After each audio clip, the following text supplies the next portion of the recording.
오늘은 생각에 대한 얘기를 좀 나누려고 생각합니다.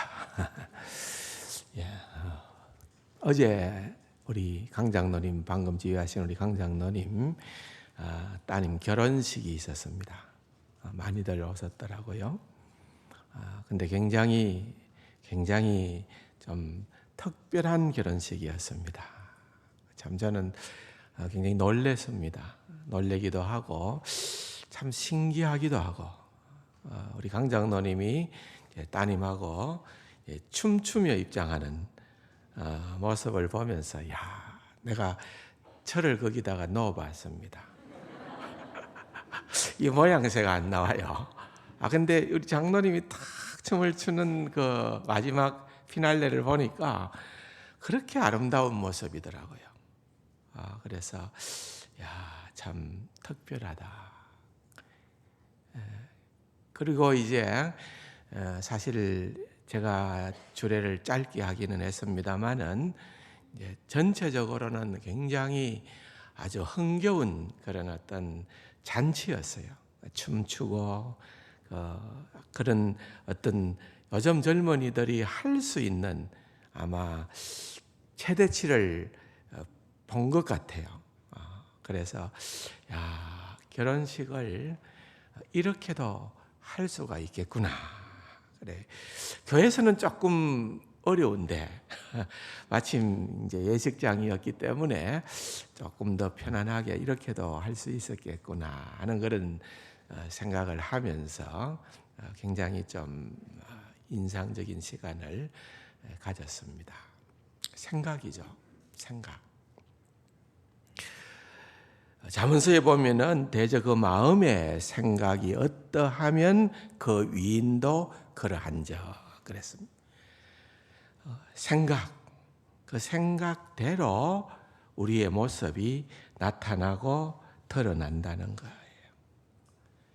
그래서 다윗은 범죄하고 난 다음에 철두철미 하나님 앞에 회개하면서 그가 시편 51편에서 고백하기로 하나님이여 내 안에 정한 마음, 깨끗한 마음, 정결한 마음을 창조해 주시고 내 안에 정직한 영을 새롭게 하소서. 인간적인 어떠한 경험치로 어떠한 생각으로 우리가 바른 길을 갈 수가 없기 때문에 그래서 여러분 결국은 이 생각의 문제도 진리가 너희를 자유케 하리라고 하는 우리가 어떠한 생각을 가지느냐 그 생각의 동인이 무엇이고 또한 그 생각을 어떻게 연결을 시켜서 우리가 할 때에 비로소 우리의 삶이 정말 진리 안에서 자유로운 그러한 삶을 누리게 될 것인가 하는 것을 한번 살펴볼 필요가 있겠구나. 그렇게 본 것입니다. 그래서 오늘 특별히 이제 좀 본문으로 등장하는 인물이 사울을 좀 많이 예를 들 작정입니다. 물론 다윗도 대비해서 좀 얘기를 하겠지만은 잘못된 생각의 습관 그런 패턴이 굳어지면은 우리가 어차피 그렇게 갈 수밖에 없다는 거예요. 모든 우리의 삶의 문제가 일어나고 꼬이고 힘들어질 때에 우리는 근본적인 생각부터 좀 정리정돈을 제대로 할 필요가 있습니다. 문제를 해결하려고 하기는 하는데 계속해서 같은 방식으로 같은 틀 안에서 같은 잘못된 사고의 방식대로 이때까지 살아와서 실패해 놓고선 여전히 그 방식을 고집하고 있다면은 답이 없는 거예요. 그래서 생각을 좀 잘하는 것 너무 중요합니다. 우리가 부정적인 생각 대신에 긍정적인 생각을 해야 된다. 그런 얘기들도 많이 하지 않습니까? 그러나 더 근본적인 생각의 부분을 한번 다루어 보려고 그렇게 생각을 하는 거예요. 사울이 제일 먼저 떠올려지더라고요. 이 본문을 가지고 생각을 할 때에 사울이 떠올려졌습니다. 사울은 어떤 인물이었습니까? 그는 정말 별 볼 일 없는 그런 가문에 누구도 주목하지 않는 그런 인물이었습니다. 베냐민 지파의 어떤 별로 두드러지지 않는 지파이기도 하고 또 두드러지지 않는 그런 집안의 내력을 갖고 있었습니다. 그런데 여러분 앞에 사무엘상 10장에 보면은 1절에 이에 사무엘이 기름병을 가져다가 사울의 머리에 붓고, 이게 무슨 말을 의미하는 겁니까?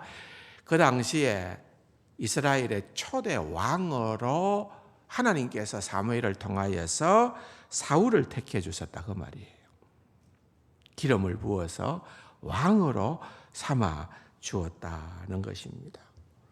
근데 이게 굉장히 본인도 실감이 나지 않는, 어느 날 갑자기 뭔가 로또를 맞았다는 것처럼 그렇게 날벼락이 그에게 주어졌던 거예요. 그래서 너무 자신도 그 부분을 수습하는 것이, 받아들이는 것이 쉽지 않은 그런 형편이었던 것을 보게 되는 것입니다. 그런데 이제 하나님은 실수가 없으신 하나님이잖아요. 사무엘을 통하여서 일찍이 사울을 불러서 그렇게 기름 부어서 왕을 삼았는데 그 과정은 이스라엘 백성들은 또 모르잖아요. 그러니까 왕을 세우는 그 과정의 성경의 기록을 보면은 12지파 각 지파별로 1000명씩을 차출을 합니다. 그러니까 12,000명이에요. 그죠? 12지파니까. 그래서 12,000명을 모아가지고 그 중에 한 사람을 택했는데 지파를 택하기 위해서 12,000명 가운데서 한 사람을 택해보니까 베냐민 지파가 나온 거예요.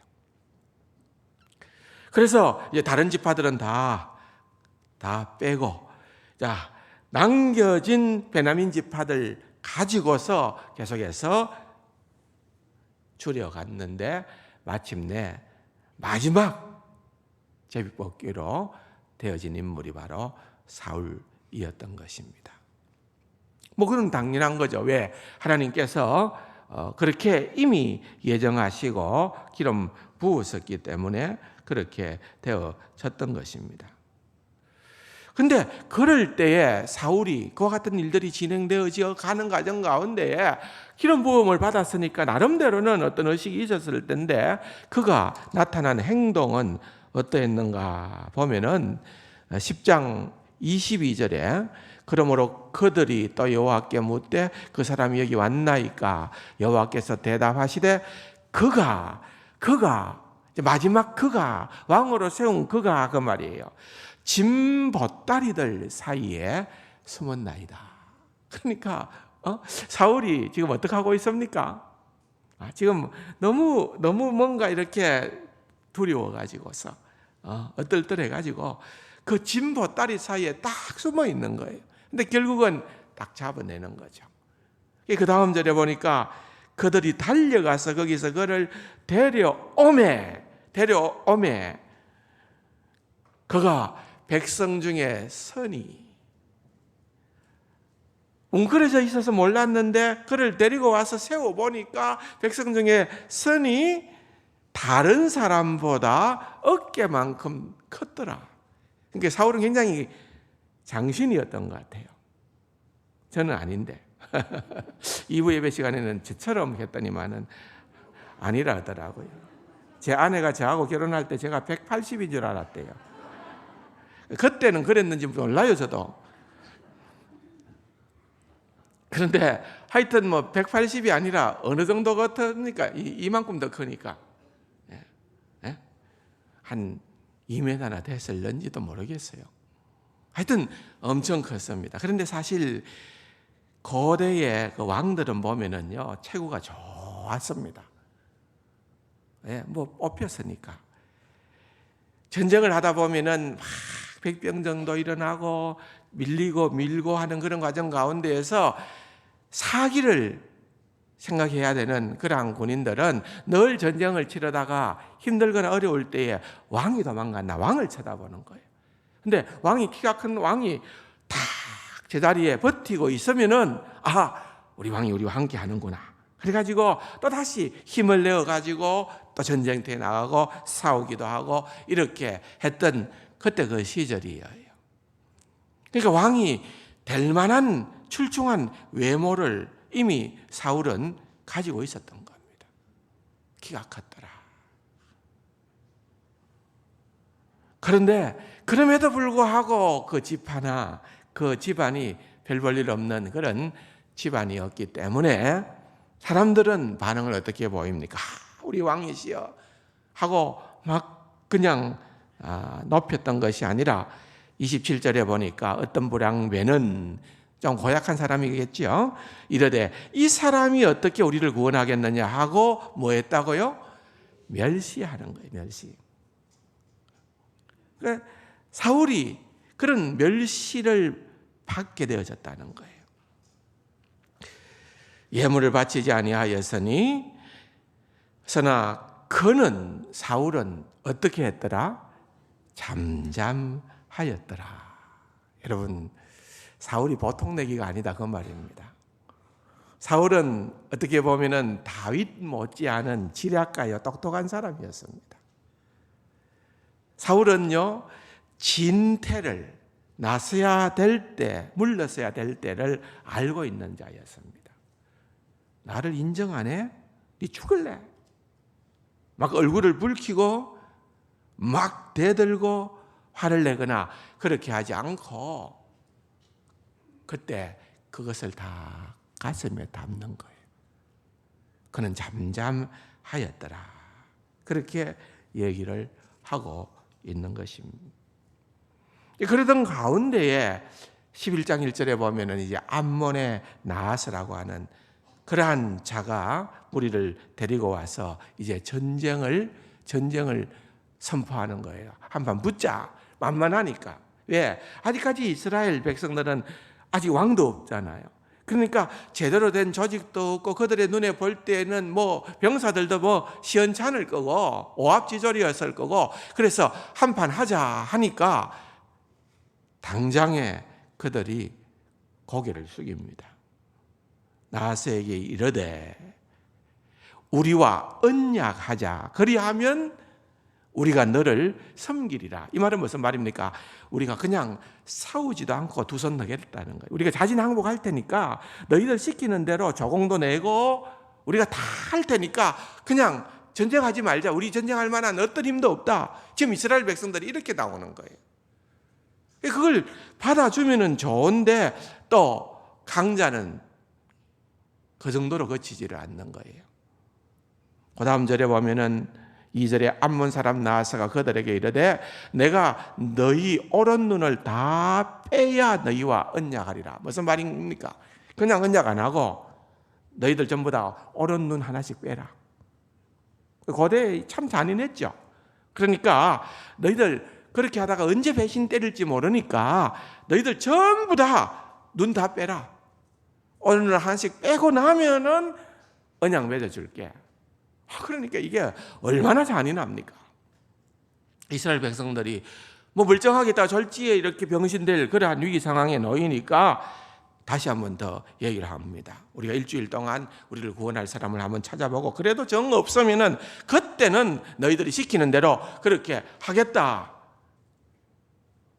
그렇게 얘기를 하기는 했지만은 이제 이스라엘은 큰 위기 상황에 놓이게 되어졌습니다. 야, 이거 큰일 났다. 어떻게 할꼬? 누가 우리를 구원할꼬?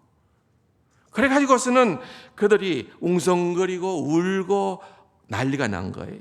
그런데 5절에 보니까 마침 사울이 밭에서 소를 몰고 오다가 이르되 백성이 무슨 일로 우느냐 하니 그들이 야베스 사람의 말을 전하니라. 이 무슨 말이에요?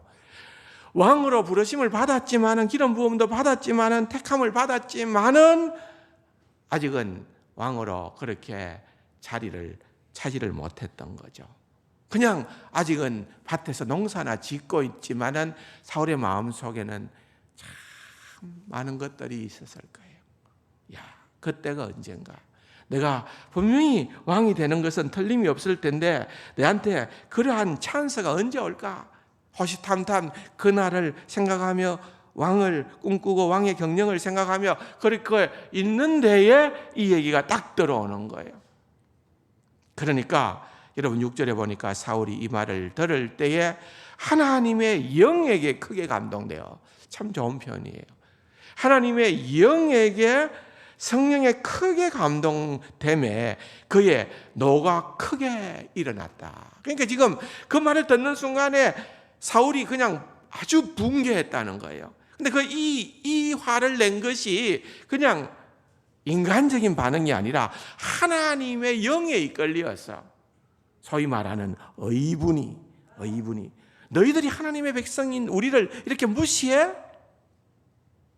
하나님에 대한 도전으로 받아들인 거예요. 그래서 의분이 일어났습니다. 그리고 한결이의 소를 잡아 각을 뜨고 전령의 손으로 그것을 이스라엘의 모든 지역에 두루 보내어 이르되 누구든지 나와서 사울과 사무엘을 따르지 아니하면 그의 소들도 이와 같이 하리라 하였더니 여호와의 두려움이 백성에게 임함에 그들이 한 사람같이 나온지라. 그러니까 두 마리의 소를 잡아가지고 각을 떠서 12지파에게 다 보내는 거예요. 자, 우리가 이런 위기 상황 가운데에서 이제는 이러고 있을 때가 아니다. 진짜 우리가 피를 흘리기까지 싸우자. 만약에 싸우지 않으면은 너네들이 이렇게 각이 떠지는 것처럼 이렇게 되고 말 것이다. 그런 경고를 날리는 거죠. 그러니까 어떻게 되어집니까? 결과적으로는 각 지파별로 모아보니까 30만이 모였어요. 30만이. 그리고 거기에다가 유다 지파에서 또 3만. 아마 유다 지파를 구별한 이유는 당대에 이 12지파 가운데 제일 유능한 지파고 힘센 지파는 유다 지파였던 것 같아요. 그래서 늘 보면은 유다 지파를 좀 구별하는 경향이 있어요. 어쨌든 33만 명을 그렇게 세웁니다.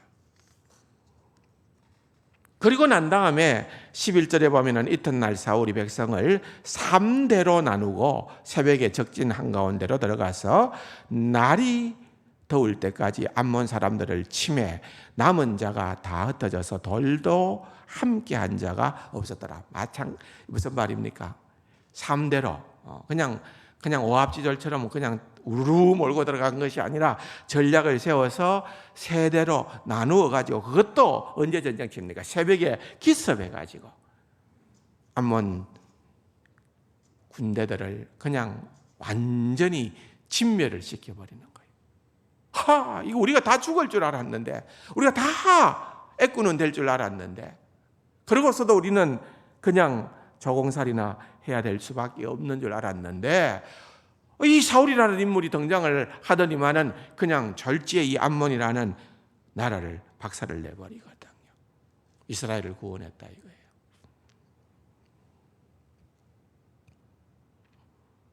그러니까 얼마나 기세등등했겠습니까? 사울도 얼마나 허무했겠습니까? 이제 내가 드디어 내 시대가 왔구나. 그런데 그 다음 기절에 보니까 백성이 사무엘에게 이르되 사울이 어찌 우리를 다스리겠나 한 자가 누구니까 그들을 끌어내서서 우리가 죽이겠나이다. 이제는 막 모든 게 그 민심이라는 것이 그렇잖아요. 그냥 이제는 모두가 그냥 사울로 향하게 되어진 거죠. 그러면서 막 이제는 반대했던 사람, 멸시했던 사람, 그와 같은 사람을 찾아내서 처단해야 된다, 죽여야 된다, 그렇게 요구를 하는데 사울은 어떻게 반응을 보입니까? 굉장히 노련합니다. 그 다음 절에 보면은 13절에 사울이 이르되 이날에는 사람을 죽이지 못하리니 여호와께서 오늘 이스라엘 중에 구원을 베푸셨습니다. 그래 안 하겠다는 거예요. 백성들이 막 그냥 몰려와서 이제는 모두가 사울에게 집중되어져 있는데 반대하는 사람은 처단하고 이제는 한 가지로 가야 되지 않겠느냐 하는데 사울은 권력을 남용하지 않습니다. 오히려 그들을 품고 용서함으로 말미암아서 더 이스라엘의 마음을 샀던 그런 지략가였습니다. 이처럼 여러분 그 출발은 사울은 굉장히 좋았습니다. 그런데 좋았던 출발하고는 대조적으로 사울은 시간이 지나면 지날수록 그의 생각이 점점 하나님을 떠나게 되는 거예요. 교만하게 되는 거예요. 뭐 보니까 자기가 보통 인물도 아니고 내가 생각하고 계획했던 대로 한번 해보니까 먹히고 그러니까 이제 너희들 나 갈시하면 안 돼. 내가 이 왕권을 누리고 영광을 누리고 그런데 이게 그냥 내 때에서만 끝나면 되는 게 아니고 우리의 가문이 계속 그렇게 가야 돼. 그 사람들은 다윗을 갖다가 막 칭송을 하니까 끝까지 다윗을 잡아 죽이려고 했던 이유가 바로 거기에 있는 거예요. 왜? 내가 어떻게 일군 왕가인데 내가 이걸 어떻게 내어놓는다는 말이냐. 결국은 무엇입니까? 여러분 우리의 생각들이 나의 생각으로 가득 찰 때 그렇지 않으면은 내 생각보다 더 위대한 하나님의 생각을 수용할 때 그게 달라지는 것입니다.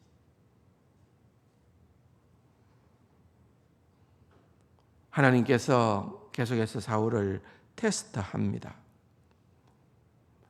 진짜 왕으로서 제대로 역할을 하는가 테스트를 하는데요. 여러분 다시 10장으로 가서 8절에 보면은 너는 나보다 먼저 길갈로 내려가라. 내가 내게로 내려가서 번제와 화목제를 드리리니 내가 내게 가서 내가 행할 것을 가르칠 때까지 7일 동안 기다리라. 여러분 이건 무슨 말인가 하면은 사무엘이 사울에게 기름을 부어주면서 이제 장차 왕이 될 터인데 왕이 되어지면은 이제 장차 블레셋 나라하고 전쟁을 하게 될 거다. 그런데 블레셋하고 전쟁을 치르게 되어지면은 그것도 길갈이라는 곳에서 전쟁을 하게 될 터인데 전쟁을 치르게 되어지면은 반드시 기억해야 되는 것이 있는데 너는 7일 동안 내가 갈 때까지 기다리라. 어떤 일이 있더라도 7일 동안 기다렸다가 내가 가면은 번제와 화목제를 드리고 나서 그때에 전쟁을 해야 된다. 이게 하나의 하나님의 특별 계시로 사무엘이 사울에게 준 거예요. 그런데 이때 이 계시의 말씀처럼 그와 같은 상황이 벌어지게 된 겁니다. 그게 바로 13장에 나타나는 사건입니다. 13장 8절에 보면은 사울은 사무엘이 정한 기한대로 이래 동안을 기다렸으나 사무엘이 길갈로 오지 아니하며 백성이 사울에게서 흩어지는지라 사울이 이르되 번제와 화목제들을 이리로 가져오라 하여 번제를 드렸더니 번제 드리기를 마치자 사무엘이 온지라 사울이 나가 맞으며 문안했다. 여러분 이 사건이 바로 앞에 읽었던 10장 8절의 사건과 관련되어 있는 거예요. 그러니까 사울도 이거는 중요하다는 걸 알고 있었던 거예요. 그래서 지금 기다렸어요. 전쟁을 치러야 되는데 너무 그런 어떤 황급한 상황 가운데 놓여지게 되어졌는데 이 블레셋과의 전쟁에서 지금 막 대치하고 있으니까 이해는 할 만해요. 왜냐하면 병사들은 모여서 대치하고 있는데 지금 사무엘은 오지를 않지요. 사무엘이 와서 빨리 번제와 화목제를 드린다는 그 말의 의미는 다른 게 아니라 하나님이 우리와 함께 하신다 그 말이거든요. 하나님께서 우리와 함께 하시면은 이 전쟁은 기필코 승리할 수밖에 없는 전쟁이다. 그 사기를 가지고 지금 전쟁을 하러 나가야 되는데 아무리 기다려도 안 오는 거예요. 그러니까 사람들은 웅성거리는 겁니다. 하나님이 함께하는 전쟁이 아닌가 보다. 그래서 사람들은 조금 사기도 저하되고 조금 움직임도 있고 분열도 되고 이러니까 왕으로서 군사들을 진두지휘해야 할 사울이었기 때문에 훨씬 더 다급한 거예요. 그래서 많이 기다렸잖아요. 7일 동안 했는데 완벽하게 7일을 기다린 건 아니고 이걸 보면은 제사를 드리자마자 기다렸다는 듯이 사무엘이 오잖아요. 그러니까 이게 하나님의 테스트예요. 그때까지 기다리고 있어야 되는데 그 마지막 관문을 통과하지 못하고 소위 말하면은 융통성을 발휘한 겁니다. 이렇게 급하니까 병사들은 떨어져 나가니까 사무엘은 오지 않으니까 내라도 대표로 하나님 앞에 제사를 드려야 되겠다. 그런데 왕은 절대로 제사를 드릴 수 있는 그런 권한이 없었어요. 이건 제사장에게만 주어졌던 권한이었어요. 근데 상황은 충분히 이해가 되잖아요. 어떻게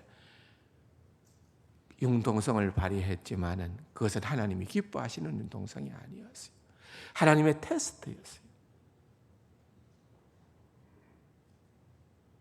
넘어지게 된 거죠. 번제를 드리자마자 사무엘이 오게 된 겁니다. 여러분, 아무리 합당한 이유가 있고 위기 상황이 우리에게 주어진다 하더라도 여러분, 우리가 늘 기억해야 되는 것이 바로 이런 부분들인 것 같아요. 내 생각대로 결정하고 판단하는 것은 언제나 더 큰 위기를 맞이하게 된다는 거예요. 이게 첫 번째 하나님의 테스트였어요. 그뿐 아니었어요. 또 하나님께서 한 번 더 기회를 줬는데 그것이 바로 15장의 아말렉과의 전투였습니다. 뭐라고 얘기를 했는가 하면은 아말렉과의 전투가 있을 텐데 이 전투에서는 이 아말렉이 이스라엘 백성이 홍해를 건너서 나왔을 때 첫 번째로 대적했던 그러한 대적들이었잖아요.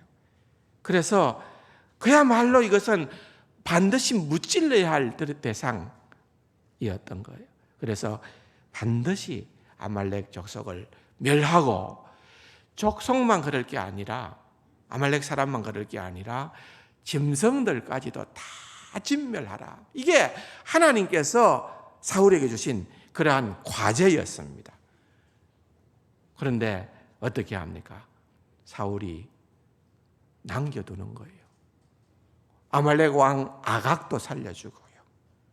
뿐만 아니라 살찌고 실한 그러한 짐승들은 살려놓은 거예요. 그러니까 사무엘이 와서 보니까 이게 너무 황당하거든요. 그래서 왜 이렇게 했습니까? 하고 그렇게 책망을 할 때에 사무엘의 답변했던 내용이 오늘 우리가 읽었던 본문의 말씀입니다. 사울은 내가 하나님 앞에 더 나은 제사를 더 좋은 것으로 하나님께 바치려고 했다. 그럴 때 준엄한 사무엘의 책망의 말씀 아닙니까? 우리가 너무나도 잘 아는 말씀입니다. 순종이 제사보다 낫고 듣는 것이 수양의 기름보다 낫다. 그건 무슨 말입니까? 네 생각대로 그렇게 해서는 안 된다. 그 말입니다. 결국은 이와 같은 거듭되어지는 실수가 왜 일어났다고 보는 거예요? 그건 벌써 생각이 계속해서 잘못된 습관이 몸에 배인 거예요. 습관이 된 거예요. 그래서 결국은 자기 생각대로 하다 보니까 그와 같은 일들이 일어나게 되는 거예요. 사울은 하나님에 대한 불신으로부터 출발을 했고 결국은 자기의 힘과 자기의 능력으로 그 모든 것들을 감당할 수 있다고 생각을 했던 것입니다. 하나님이 주신 것이 아니라 내가 럭키했다는 거예요. 내가 운이 좋았다는 거예요. 내가 잘해서 그것을 유지하고 있었다고 그렇게 생각을 한 거예요. 반면에 여러분 다윗은 어땠습니까? 골리앗과의 전쟁으로부터 보면은 너는 칼과 단창으로 내게 나오거니와 나는 살아계신 만군의 여호와의 이름으로 네게 간다. 신앙적 사람이었습니다. 이게 근본적인 차이점이었습니다. 사울은 자기 생각이 있었습니다. 생존과 권력과 영광을 위하여서 자기 생각을 포기를 못하는 거예요. 자기 생각이 있고 하나님의 생각이 있고 그러면은 자기 생각을 취할 것이 아니라 하나님의 생각을 택해야 되는 거예요. 여러분 회개라고 하는 것이 뭡니까? 잘못된 것을 뉘우치고 포기하는 것인데 결국은 따지고 보면은 자기 생각을 내려놓고 하나님의 생각을 취하는 게 회개입니다. 행동 이전에 생각이 앞서는 거예요. 죄라는 것은 그것을 행동으로 옮겨 놓는 것인데 그 출발을 들여다보면은 이미 생각부터 잘못되어진 것입니다. 왜냐하면요, 하나님의 생각대로 하지 않고 자기 생각대로 하기 때문에 그런 거예요. 그러므로 진정한 회개라고 하는 것은 행동뿐만 아니라 생각부터 바꿔야 되는 거예요. 생각부터. 우리의 생각부터. 사울은 모든 것이 다 하나님께 달려있다고 생각하는 것이 아니라 자기가 그것을 다룰 수 있다 생각을 한 거예요. 그런데 여러분 반면에 다윗은 철두철미 다윗의 삶의 특징적인 중요한 단어가 하나 있다면 하나님께 물었다는 거예요. 하나님께 여쭈었다. 다윗이 지혜가 사울보다 부족해서 그럴까요? 그렇지 않다 이거죠.